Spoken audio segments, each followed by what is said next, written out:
Shalom. Testing 1 2 3. Just trying to make sure y'all can hear me. Testing 1 2 3.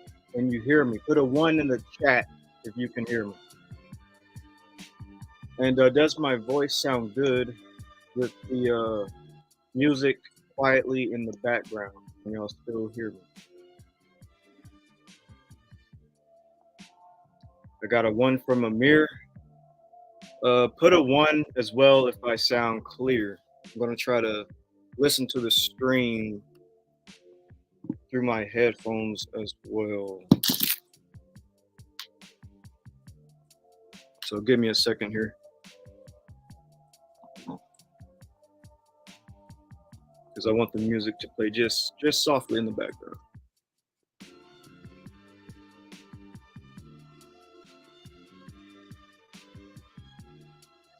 All right, I think everything sounds good. All right, shalom everyone to this stream, this dual stream on both the Yap channel and on Genesis 49ers. And today we're going to actually talk about 3 subjects in one. Genealogy, particularly dealing with genotype and phenotype and what all of that means, and race.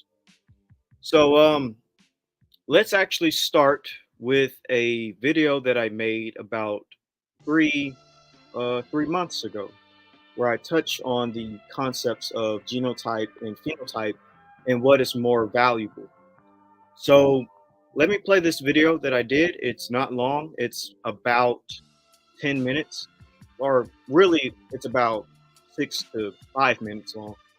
And then I will open the chat for everybody that wants to join in. So let me play this clip.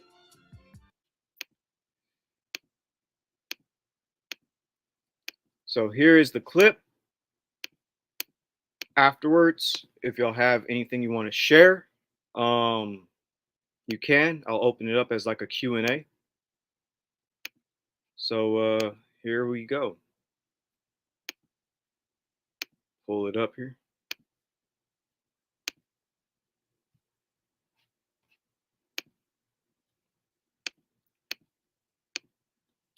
All right, there we go.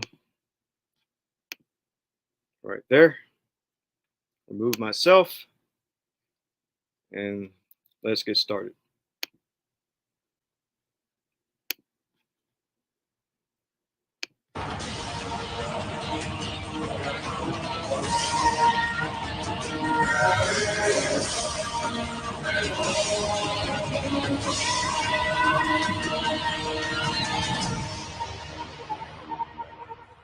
Shalom and welcome. This episode will cover from Shem to Abraham and what Proto-Semites looked like. As a disclaimer, I'd like to point out that whatever the conclusion is, whether or not the first Semitic populations were dark-skinned or light-skinned, this doesn't mean that if you're light-skinned or dark-skinned today, you can't descend from Semites or be Semitic yourself and vice versa. Ultimately, if you want to determine Semitic ancestry, you should use genetics, such as haplogroups, because phenotype is not a determiner of ancestry. As a matter of fact, genetically speaking, you could descend from dark-skinned or light-skinned ancestors and look totally different from your forefathers. You can even right now be related to dark-skinned and light-skinned populations and look totally different as well. So keep all of this in mind. Just as a quick example of being paternally related to someone but looking totally different, let's take Ashkenazi Jews as an example, specifically Ashkenazi Jews such as Albert Einstein and an Amhara Ethiopian, which both can share the exact same paternal ancestor, E-M123. Yet Albert Einstein looks completely different. He looks Ashkenazi and he lives in Germany of Europe. However, the Amhara looks Ethiopian and lives in Ethiopia of Africa. Yet they both are related and look completely different. Furthermore, they share the same forefather, and their forefather could have looked like a black African or a tan-skinned Mediterranean or even a Nordic German. Both Albert Einstein and this Amhara would still be related under E-M123, regardless of how the first E-M123 man looked. Their ancient forefather could have looked completely different from the both of them, but it doesn't matter. They are still both Semitic. And my last example, just to push this point even further about sharing an ancestor but not looking like your ancestor, Thomas Jefferson has two sets of descendants, one that is white from his wife, and the other that is black from his slave, Sally Hemings.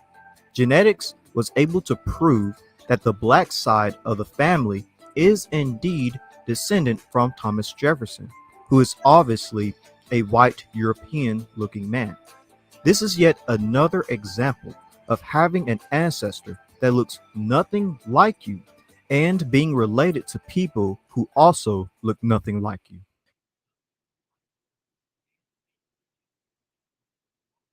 Many Americans know the third president of the United States and author of the Declaration of Independence, Thomas Jefferson, was an important figure in the emergence of early American identity and is considered one of the major founding fathers of the country. And although many today argue over his own personal moral character and ethics, it was a major point of contention even hundreds of years ago, and many spread rumors of Jefferson's ongoing affair with his slave Sally Hemings and whether he was the father of her 6 children, an act which would have been highly frowned upon even in the 18th century. Centuries later, in 1998, it has seemingly been proven through DNA tests that Jefferson was indeed the biological father of Henning's children, despite the fact that there were no viable biological samples of the deceased president in existence. So, how did they do it? When it comes to human genetics, perhaps the best way to determine hypodescent or common ancestry in individuals and population clusters is through a specific genetic marker known as a haplogroup. So, how did historians in the 1990s come to the conclusion that Thomas Jefferson was indeed the father of Henning's 6 children, of whom 4 survived to adulthood and had married and had children of their own? Indeed, there were no viable DNA samples of Jefferson to be found, and no male descendants that could be verifiably traced back to him, so seemingly his haplogroup line had ended with him. However, geneticists were able to get biological samples of not Jefferson's offspring, but that of the descendants of his paternal uncle, who, if we follow what biology has taught us, would indeed match that of Jefferson in all of his direct male descendants. The haplogroup of Jefferson's distant paternal cousin was indeed a match for Jefferson's alleged multiracial sons and daughters, all of whom, it should be noted, were freed in Jefferson's will and grew up to marry into the white community, with some legally changing their surname to Jefferson. With all that being said, this video isn't to undermine anyone's Semitic background, whether you're dark-skinned or light-skinned, because you can still descend from early Semitic populations either way. Phenotypes can change, but haplogroups don't. With that being said, the goal of this video is to see the best and most logical outcome for the phenotype of the ancestors of Semites, as well as the phenotype of early Semitic populations, as well as using this to see the likely phenotype of Abraham, Isaac, and Jacob. And again, no matter what the conclusion is for Abraham's phenotype, you can be white, brown, and black today and still descend from Abraham through the DNA. The phenotype can change depending on who you mix with maternally on the female lineage, but the Y DNA doesn't change, and no matter how you look, you can still descend from Abraham. And with that being said, our goal is to still figure out what did Abraham look like. In order to do this, we have to know the ancestors of Semites. What did they look like? And then we'll have to see what did the earliest Proto-Semitic populations look like, as well as look at ancient Semitic populations that are related to Abraham to determine his phenotype. All of this and more should give us a decent understanding of Abraham's overall look. With that being said, let's begin.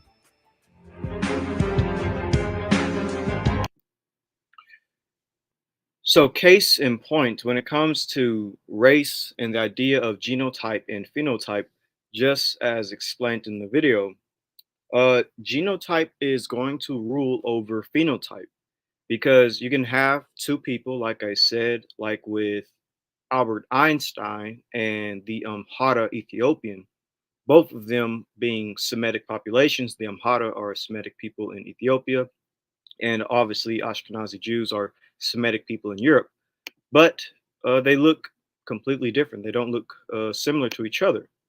So this kind of goes into the idea of what actually is race when it comes to the different ethnic groups all over the planet. There really aren't any races. Technically, the only thing that exists on this planet is different ethnicities, if you want to go down that route. And when it comes to these different ethnicities, you could kind of trace it back to the concept of clans and families as described in Genesis chapter 10 in the Bible. And that's the way I'll kind of break up the world peoples. We really shouldn't technically use the word race because we're all just sub branches of other ethnic groups. For instance, there's no such thing as the Mexican race. Hispanic people or Mexicans are really just an amalgamation of either Native Americans and Spanish people from Europe, as an example. And even in Europe, with the Spanish people, they're not a race. They're just a sub branch of the greater Indo European whole of people. Same thing with Native Americans, like the Aztecs. There's no Aztec race. The Aztecs are just a ethnicity that lived in South America, part of the greater uh, Indian or Native American branch of people groups. But even they descend from other peoples like Paleo Siberians. Siberians being peoples of northern Russia and stuff like that. So I'm going to actually put a link in the side chat for anybody that might have any questions, and I'm going to send this StreamYard link down to everybody. So there's the link. If anybody wants to join the panel, have anything to add. But I just wanted to do a quick video kind of breaking down the concepts of genotype and phenotype. And again, genotype is going to rule over phenotype.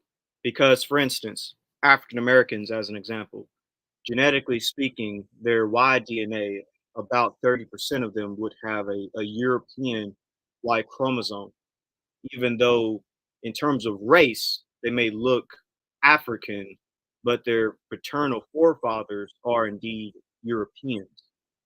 Like, for instance, R1B or I or J or G and things of that nature. Amir says, yep, the concept of race is fiction, a Eurocentric idea that has been falsified. That is correct.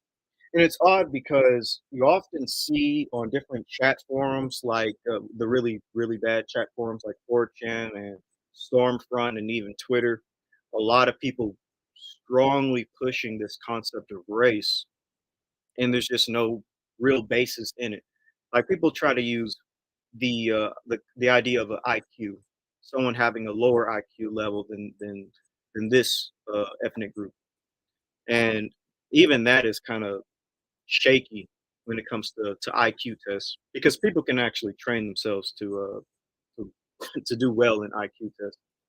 Um, and also with the concept of us being Bible believers, all of us descend from Adam and Eve, and all of us descend from Noah, Shem, Ham, and Japheth. So technically, those of you that believe in the Abrahamic faith, whether it's Islam, Judaism, or Christianity, we really shouldn't have any concept of races. We're all really just one big family. And you can, and technically speaking, even in the evolutionary concept, we're still all cousins because there is the scientific Adam and the scientific Eve, but I'm not going to go too deep into that. But this wasn't going to be a long live today. I was only going to try to hit 20 to 30 minutes. And I put the link down if anybody wants to join and speak their mind. If they agree, disagree on the concept of race, or if they disagree with the idea that Ashkenazi Jews are in fact related to the Amhara people, like the fact that Albert Einstein carries E-M123, and the Amhara carries eat at Shem once a Yemenis carried as well as many North Africans and other Middle Eastern populations. But I see that nobody is clicking the link, and I don't think anybody has any questions. Just air your questions down below in the chat if you want to share anything. And also the link is down there as well. And I believe on this stream, this is the first time that we are dual streaming on the Yap channel and Genesis 49ers. And by the way, just in case you're on Genesis 49ers right now, check out the Yap Gain Scholarship channel. Let me actually pull it up. We do have a new channel called, as I said, Yap Gain Scholarship. Recently came out, has a few videos already on there, like we addressed the Damon Richardson debate challenge. Let me pull it up here.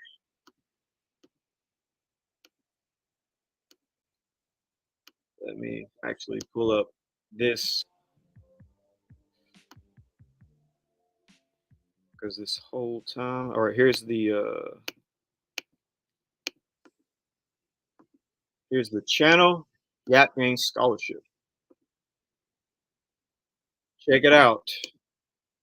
Oops, pushed the wrong button. Sorry about that. There it is, Yap Gain Scholarship. We have a few videos already uploaded, about 5 of them. So check it out. I'm gonna pull it up here on the screen.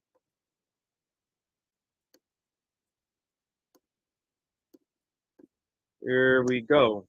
Right there. Check it out. Yap Gain Scholarship. It's a pretty decent channel. We're still planning on uploading more videos, but please subscribe to it because we have a lot of good content on the way. And a lot of the same videos that will be on Genesis 49ers will be on here because, but they'll be more clean. It's going to be more family friendly. And we'll release presentations. We'll have live streams. We'll talk to you guys.